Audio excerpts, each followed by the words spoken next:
Hi there. Hope you all had a good Thanksgiving.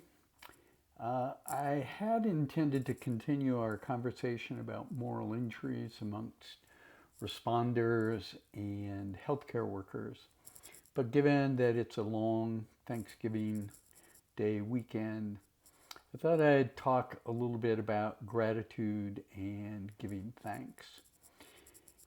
We at One Tree Learning Institute, when we look at those skills of being grateful for things, for having a thankful kind of attitude, that fits under the category of belief systems and our perspectives.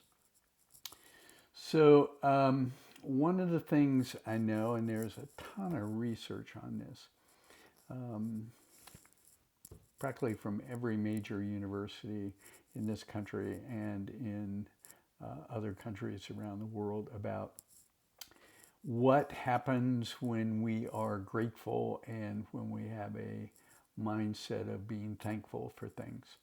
And the research shows that it does all kinds of good things for us psychologically, physically, all the way down to the neurobiological level.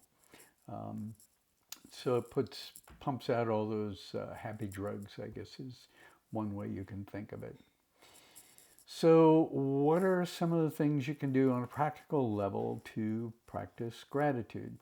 Unfortunately, we tend to be negative as human beings, so we really have to be mindful and think about things that we're thankful for and things that we have gratitude for. I know I've talked in another blog about the idea of at the end of the day, you think about 5 things in that day that you were grateful for and really focus in on those. But there's also some other kind of simple things you can do.